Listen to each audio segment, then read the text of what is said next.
سيقول السفهاء من الناس ما ولاهم عن قبلتهم التي كانوا عليها قل لله المشرق والمغرب يهدي من يشاء إلى صراط مستقيم. وكذلك جعلناكم أمة وسطا لتكونوا شهداء على الناس ويكون الرسول عليكم شهيدا. وما جعلنا القبلة التي كنت عليها إلا لنعلم من يتبع الرسول ممن ينقلب على عقبيه وإن كانت لكبيرة إلا على الذين هدى الله وما كان الله ليضيع إيمانكم إن الله بالناس لرءوف رحيم. قد نرى تقلب وجهك في السماء فلنولينك قبلة ترضاها فول وجهك شطر المسجد الحرام وحيث ما كنتم فولوا وجوهكم شطره وإن الذين أوتوا الكتاب ليعلمون أنه الحق من ربهم وما الله بغافل عما يعملون. ولئن أتيت الذين أوتوا الكتاب بكل آية ما تبعوا قبلتك وما أنت بتابع قبلتهم وما بعضهم بتابع قبلة بعض ولئن اتبعت أهواءهم من بعد ما جاءك من العلم إنك إذا لمن الظالمين. الذين آتيناهم الكتاب يعرفونه كما يعرفون أبناءهم وإن فريقا منهم ليكتمون الحق وهم يعلمون. الحق من ربك فلا تكونن من الممترين ولكل وجهة هو موليها فاستبقوا الخيرات أينما تكونوا يأت بكم الله جميعا إن الله على كل شيء قدير. ومن حيث خرجت فول وجهك شطر المسجد الحرام وإنه للحق من ربك وما الله بغافل عما تعملون. ومن حيث خرجت فول وجهك شطر المسجد الحرام وحيث ما كنتم فولوا وجوهكم شطره لئلا يكون للناس عليكم حجة إلا الذين ظلموا منهم فلا تخشوهم واخشوني وليتم نعمتي عليكم ولعلكم تهتدون. كما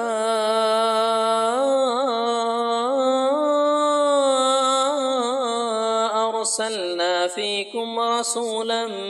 منكم يتلو عليكم آياتنا ويزكيكم ويعلمكم الكتاب والحكمة ويعلمكم ما لم تكونوا تعلمون فاذكروني أذكركم واشكروا لي ولا تكفرون. يا أيها الذين آمنوا استعينوا بالصبر والصلاة إن الله مع الصابرين. ولا تقولوا لمن يقتل في سبيل الله أموات بل أحياء ولكن لا تشعرون. ولنبلونكم بشيء من الخوف والجوع ونقص من الأموال والأنفس والثمرات وبشر الصابرين الذين إذا أصابتهم مصيبة قالوا إنا لله وإنا إليه راجعون أولئك عليهم صلوات من ربهم ورحمة وأولئك هم المهتدون إن الصفا والمروة من شعائر الله فمن حج البيت أو اعتمر فلا جناح عليه أن يطوف بهما ومن تطوع خيرا فإن الله شاكر عليم إن الذين يكتمون ما أنزلنا من البينات والهدى من بعد ما بيناه للناس في الكتاب أولئك يلعنهم الله ويلعنهم اللاعنون إلا الذين تابوا وأصلحوا وبينوا فأولئك أتوب عليهم وأنا التواب الرحيم إن الذين كفروا وماتوا وهم كفار أولئك عليهم لعنة الله والملائكة والناس أجمعين خالدين فيها لا يخفف عنهم العذاب ولا هم ينظرون وإلهكم إله واحد لا إله إلا هو الرحمن الرحيم إن في خلق السماوات والأرض واختلاف الليل والنهار والفلك التي تجري في البحر بما ينفع الناس وما أنزل الله من السماء من ماء فأحيا به الأرض بعد موتها وبث فيها من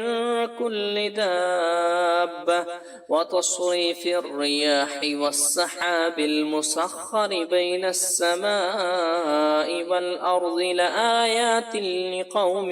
يعقلون ومن الناس من يتخذ من دون الله أندادا يحبونهم كحب الله والذين آمنوا أشد حبا لله ولو يرى الذين ظلموا إذ يرون العذاب أن القوة لله جميعا وأن الله شديد العذاب إذ تبرأ الذين اتبعوا من الذين اتبعوا ورأوا العذاب وتقطعت بهم الأسباب وقال الذين اتبعوا لو أن لنا كرة فنتبرأ منهم كما تبرأوا منا كذلك يريهم الله أعمالهم حسرات عليهم وما هم بخارجين من النار يا أيها الناس كلوا مما في الأرض حلالا طيبا ولا تتبعوا خطوات الشيطان إنه لكم عدو مبين إنما يأمركم بالسوء والفحشاء وأن تقولوا على الله ما لا تعلمون وإذا قيل لهم اتبعوا ما أنزل الله قالوا بل نتبع ما ألفينا عليه آباءنا أولو كان آباؤهم لا يعقلون شيئا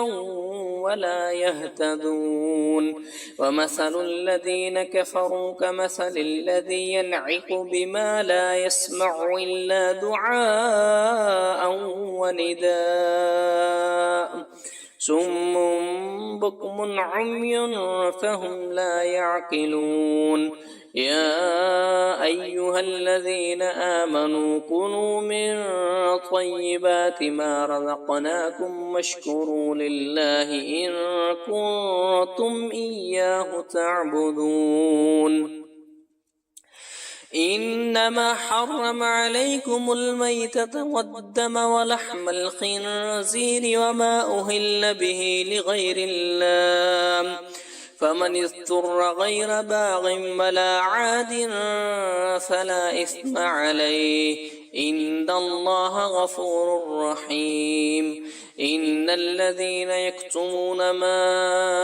أنزل الله من الكتاب ويشترون به ثمنا قليلا أولئك ما يأكلون في بطونهم إلا النار ولا يكلمهم الله يوم القيامة ولا يزكيهم ولهم عذاب أليم أولئك الذين اشتروا الضلالة بالهدى والعذاب بالمغفرة فما أصبرهم على النار ذلك بأن الله نزل الكتاب بالحق وإن الذين اختلفوا في الكتاب لفي شقاق بعيد ليس البر أن تولوا وجوهكم قبل المشرق والمغرب ولكن البر من آمن بالله واليوم الآخر والملائكة والكتاب والنبيين وآتى المال على حبه ذوي القربى واليتامى والمساكين وابن السبيل والسائلين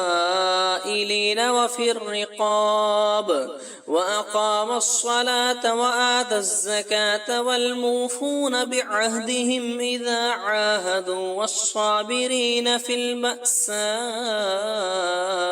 والضراء وحين البأس أولئك الذين صدقوا وأولئك هم المتقون يا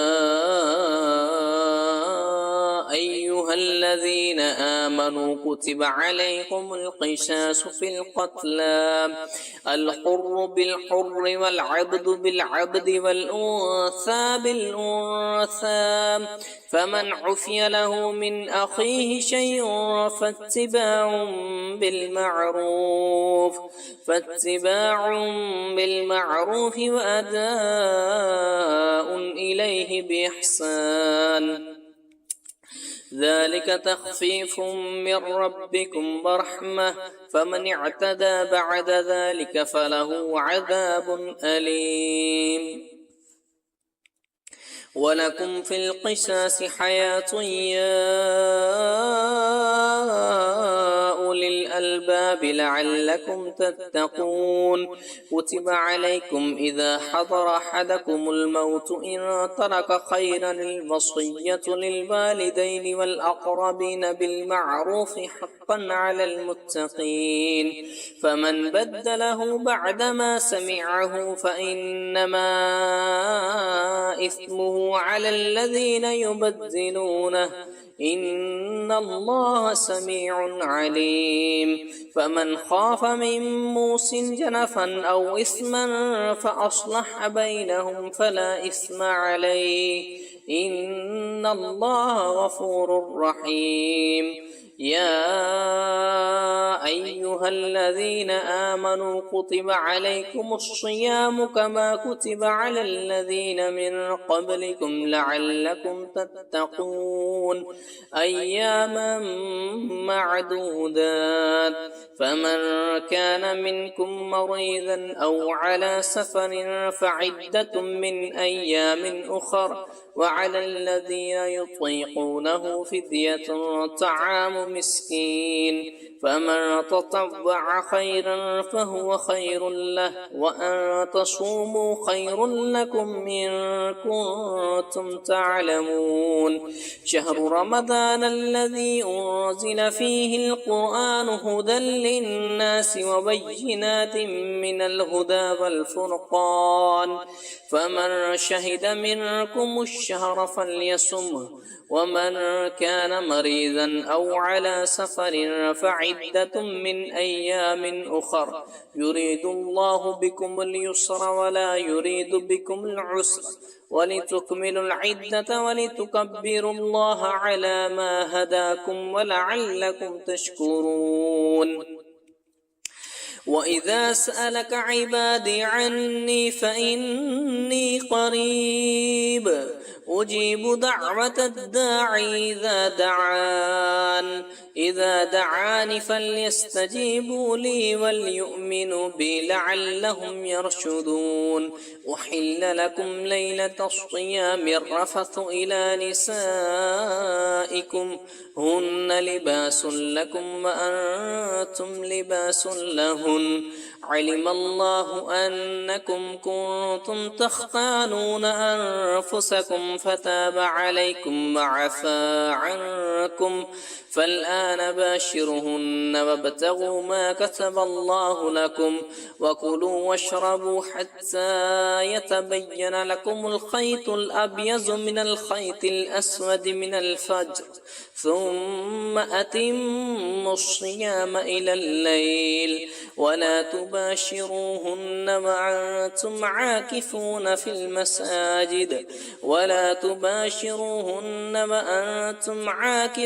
في المساجد تلك حدود الله فلا تقربوها كذلك يبين الله آياته للناس لعلهم يتقون ولا تأكلوا أموالكم بينكم بالباطل وتدلوا بها إلى الحكام لتأكلوا فريقا من أموال الناس بالإثم وأنتم تعلمون يسألونك عن الهلة قل هي مواقيت للناس والحج وليس البر بأن تأتوا البيوت من ظهورها ولكن البر من اتقى وأتوا البيوت من أبوابها واتقوا الله لعلكم تفلحون وقاتلوا في سبيل الله الذين يقاتلونكم ولا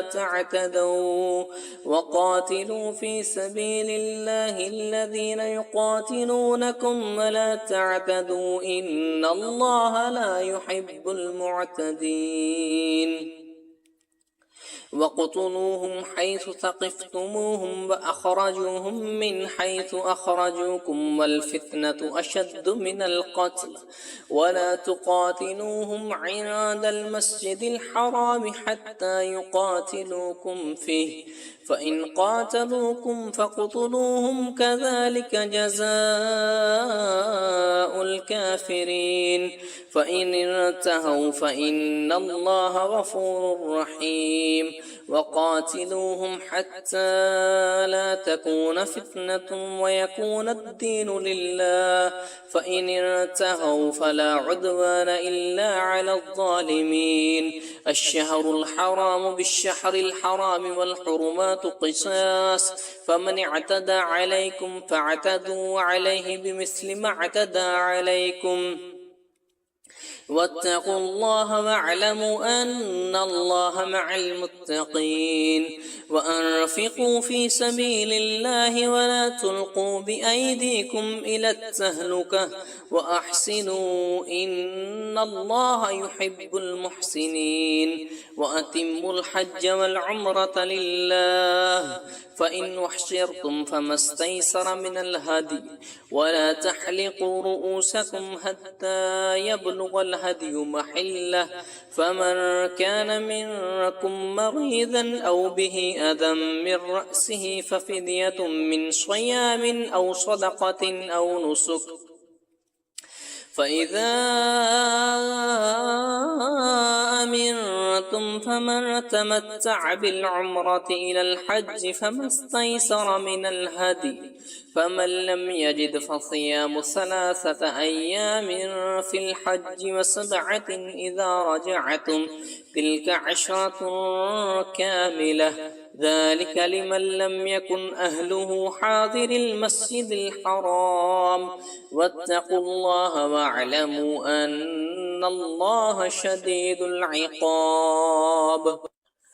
الحج أشهر معلومات فمن فرض فيهن الحج فلا رفث ولا فسوق ولا جدال في الحج وما تفعلوا من خير يعلمه الله وتزودوا فإن خير الزاد التقوى واتقون يا أولي الألباب ليس عليكم جناح أن تبتغوا فضلا من ربكم فإذا أفضتم من عرفات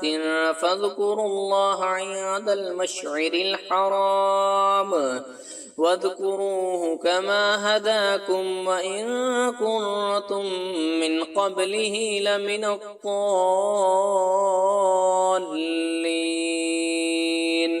ثم أفيضوا من حيث أفاض الناس واستغفروا الله إن الله غفور رحيم فإذا قضيتم مناسككم فاذكروا الله كذكركم آباءكم أو أشد ذكرا فمن الناس من يقول ربنا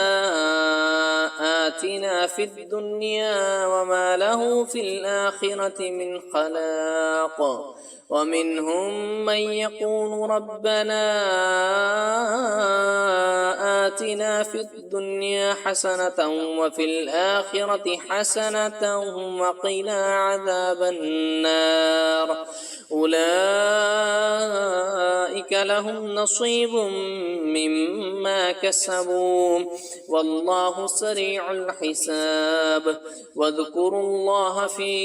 أيام معدودات فمن تعجل في يومين فلا إثم عليه ومن تأخر فلا إثم عليه لمن اتقى واتقوا الله واعلموا أنكم إليه تحشرون ومن الناس من يعجب قوله في الحياة الدنيا ويشهد الله على ما في قلبه وهو ألد الخصام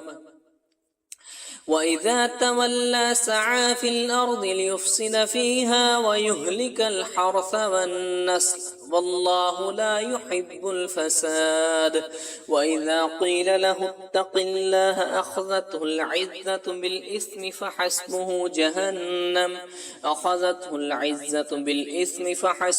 جهنم ولبئس المهاد ومن الناس من يشري نفسه ابتغاء مرضات الله والله رؤوف بالعباد يا أيها الذين آمنوا ادخلوا في السلم كافة ولا تتبعوا خطوات الشيطان إنه لكم عدو مبين فإن ضللتم من بعد ما جاءتكم البينات فاعلموا أن الله عزيز حكيم هل ينظرون إلا أن يأتيهم الله الله في ظلل من الغمام والملائكة وقضي الأمر وإلى الله ترجع الأمور. سل بني إسرائيل كم آتيناهم من آيات بينات من آية بينة ومن يبدل نعمة الله من بعد ما جاءته فإن الله شديد العقاب. سل بني إسرائيل كم آتيناهم من آية بينة ومن يبدل نعمة الله من بعد ما جاءته فإن الله شديد العقاب. زين للذين كفروا الحياة الدنيا ويسخرون من الذين آمنوا والذين اتقوا فوقهم يوم القيامة والله يرزق من يشاء بغير حساب. كان الناس أمة واحدة فبعث الله النبيين مبشرين ومنذرين وأنزل معهم الكتاب بالحق ليحكم بين الناس فيما اختلفوا فيه وما اختلف فيه إلا الذين أوتوه من بعد ما جاءتهم البينات بغيا بينهم فهدى الله الذين آمنوا لما اختلفوا فيه من الحق بإذنه والله يهدي من يشاء إلى صراط مستقيم. أم حسبتم أن تدخلوا الجنة ولما يأتيكم مثل الذين خلوا من قبلكم مستهم البأساء والضراء وزلزلوا حتى يقول الرسول والذين آمنوا معه متى نصر الله ألا إن نصر الله قريب. يسألونك ماذا ينفقون قل ما أنفقتم من خير فللوالدين والأقربين واليتامى والمساكين وبن السبيل وما تفعلوا من خير فإن الله به عليم. كتب عليكم القتال وهو كره لكم عسى أن تكرهوا شيئا وهو خير لكم وعسى أن تحبوا شيئا وهو شر لكم والله يعلم وأنتم لا تعلمون. يسألونك عن الشهر الحرام قتال فيه قل قتال فيه كبير وصد عن سبيل الله وكفر به والمسجد الحرام وإخراج أهله منه أكبر عند الله والفتنة أكبر من القتل ولا يزالون يقاتلونكم حتى يردوكم عن دينكم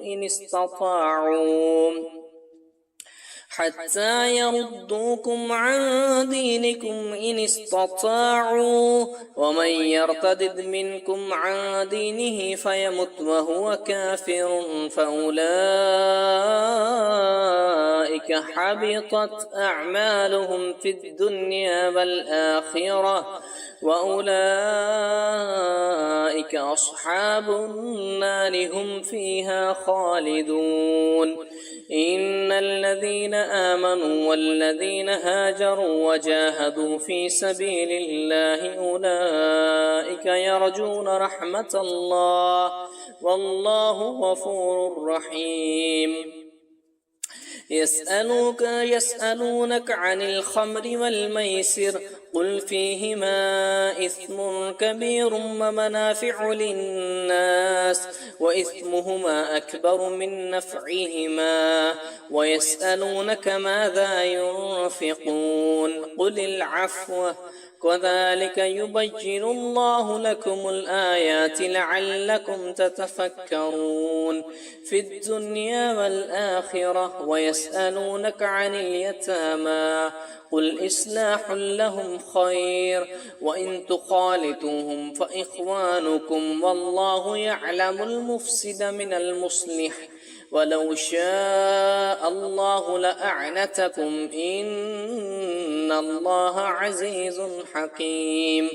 ولا تنكحوا المشركات حتى يؤمن ولأمة مؤمنة خير من مشركة ولو أعجبتكم ولا تنكحوا المشركين حتى يؤمنوا ولعبد مؤمن خير من مشرك ولو أعجبكم أولئك يدعون إلى النار والله يدعو إلى الجنة والمغفرة بإذنه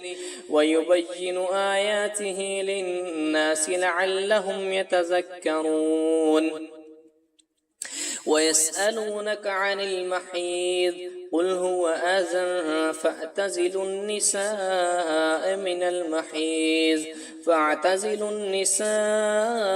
من في المحيض ولا تقربوهن حتى يطهرن فإن تطهرن فأتوهن من حيث أمركم الله إن الله يحب التوابين ويحب المتطهرين نساؤكم حرث لكم فأتوا حرثكم أن شئتم وقدموا لأنفسكم واتقوا الله واعلموا أنكم ملاقوه وبشر المؤمنين ولا تجعلوا الله عرضة لأيمانكم أن تبروا وتتقوا وتصلحوا بين الناس والله سميع عليم ولا تجعلوا الله عرضة لأيمانكم أن تبروا وتتقوا وتصلحوا بين الناس والله سميع عليم لا يؤاخذكم الله باللغو في أيمانكم ولكن يؤاخذكم بما كسبت قلوبكم والله غفور حليم للذين يؤلون من نسائهم تربص 4 أشهر فإن فاءوا فإن الله غفور رحيم وإن عزموا الطلاق فإن الله سميع عليم والمطلقات يتربصن بأنفسهن 3 قروء ولا يحل لهن أن يكتمن ما خلق الله في أرحامهن إن كن يؤمن بالله واليوم الآخر وبعولتهن أحق بردهن في ذلك إن أرادوا إصلاحا ولهن مثل الذي عليهن بالمعروف وللرجال عليهن درجة والله عزيز حكيم الطلاق 2 مرتان فإمساك بمعروف أو تصريح بإحسان ولا يحل لكم أن تأخذوا مما آتيتموهن شيئا إلا أن يخافا ألا يقيم حدود الله فإن خفتم ألا يقيم حدود الله فلا جناح عليهما فيما افتدت به تلك حدود الله فلا تعتدوها ومن يتعد حدود الله فأولئك هم الظالمون فإن طلقها فلا تحل له من بعد حتى تنكح زوجا غيره. فإن طلقها فلا جناح عليهما أن يتراجعا إن ظن أن يقيم حدود الله، وتلك حدود الله يبينها لقوم يعلمون. وإذا طلقتم النساء فبلغن أجلهن فأمسكوهن بمعروف أو صرحوهن بمعروف ولا تمسكوهن ضرارا لتعتدوا، ومن يفعل ذلك فقد ظلم نفسه. ولا تتخذوا آيات الله هزوا واذكروا نعمة الله عليكم وما أنزل عليكم من الكتاب والحكمة يعظكم به، واتقوا الله واعلموا أن الله بكل شيء عليم. وإذا طلقتم النساء فبلغن أجلهن فلا تعضلوهن أن ينكحن أزواجهن إذا تراضوا بينهم بالمعروف، ذلك يوعظ به من كان منكم يؤمن بالله واليوم الآخر، ذلك أزكى لكم وأطهر، والله يعلم وأنتم لا تعلمون. والوالدات يرضعن أولادهن حولين كاملين لمن أراد أن يتم الرضاعة، وعلى المولود له رزقهن وكسوتهن بالمعروف، لا تكلف نفس إلا وسعها، لا تضار والدة بولدها ولا مولود له بولده، وعلى الوارث مثل ذلك، فإن أراد فصالا عن تراض منهما وتشاور فلا جناح عليهما. وإن أردتم أن تسترضعوا أولادكم فلا جناح عليكم إذا سلمتم ما آتيتم بالمعروف، واتقوا الله واعلموا أن الله بما تعملون بصير. والذين يتوفون منكم ويذرون أزواجا يتربصن بأنفسهن 4 أشهر وعشرا، فإذا بلغن أجلهن فلا جناح عليكم فيما فعلن في أنفسهن بالمعروف، والله بما تعملون خبير. ولا جناح عليكم فيما عرستم به من خطبة النساء أو أكننتم من أنفسكم، علم الله أنكم ستذكرونهن ولكن لا توعدوهن سرا إلا أن تقولوا قولا معروفا، ولا تعزموا عقدة النكاح حتى يبلغ الكتاب أجله، واعلموا أن الله يعلم ما في أنفسكم فاحذروه، واعلموا أن الله غفور حليم. لا جناح عليكم إن طلقتم النساء ما لم تمسوهن أو تفرضوا لهن فريضة، ومتعوهن على الموسع قدره على المقتر قدره متاعا بالمعروف حقا على المحسنين. وإن طلقتموهن من قبل أن تمسوهن وقد فرضتم لهن فريضة فنصف ما فرضتم إلا أن يعفون أو يعفو الذي بيده عقدة النكاح،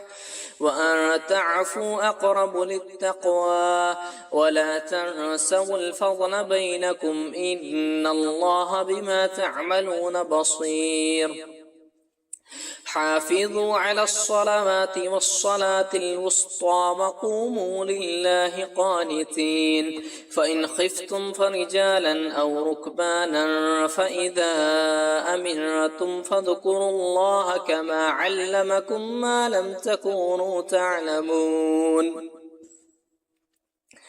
والذين يتوفون منكم ويذرون أزواجا وصية لأزواجهم متاعا إلى الحول غير إخراج فإن خرجن فلا جناح عليكم فيما فعلن في أنفسهن من معروف والله عزيز حكيم والمطلقات متاع بالمعروف حقا على المتقين كذلك يبين الله لكم آياته لعلكم تعقلون ألم تر إلى الذين خرجوا من ديارهم وهم ألوف حضر الموت فقال لهم الله موتوا ثم أحياهم إن الله لذو فضل على الناس ولكن أكثر الناس لا يشكرون وقاتلوا في سبيل الله واعلموا أن الله سميع عليم من ذا الذي يقرض الله قرضا حسنا فيضاعفه له أضعافا كثيرة والله يقبض ويبسط وإليه ترجعون ألم تر إلى الملأ من بني إسرائيل من بعد موسى إذ قالوا لنبي لهم بعث لنا ملكا نقاتل في سبيل الله قال هل عسيتم إن كتب عليكم القتال ألا تقاتلوا قالوا وما لنا ألا نقاتل في سبيل الله وقد أخرجنا من ديارنا وأبنائنا فلما كتب عليهم القتال تولوا إلا قليلا منهم والله عليم بالظالمين وقال لهم نبيهم إن الله قد بعث لكم طالوت ملكا قالوا أنى يكون له الملك علينا ونحن أحق بالملك منه ولم يؤت سعة من المال قال إن الله اصطفاه عليكم وزاده بسطة في العلم والجسم والله يؤتي ملكه من يشاء والله واسع عليم وقال لهم نبيهم إن آية ملكه أن يأتيكم التابوت فيه سكينة من ربكم وبقية مما ترك آل موسى وآل هارون تحمله الملائكة إن في ذلك لآية لكم إن كنتم مؤمنين فلما فصل طالوت بالجنود قال إن الله مبتليكم بنهر فمن شرب منه فليس مني ومن لم يطعمه فإنه مني إلا من اغترف غرفة بيده فشرب منه إلا قليلا منهم فلما جاوزه هو والذين آمنوا معه قالوا لا طاقة لنا اليوم بجالوت وجنوده قال الذين يظنون أنهم ملاقوا الله كم من فئة قليلة غلبت فئة كثيرة بإذن الله والله مع الصابرين ولما برزوا لجالوت وجنوده قالوا ربنا أفرغ علينا صبرا وثبت أقدامنا وانصرنا على القوم الكافرين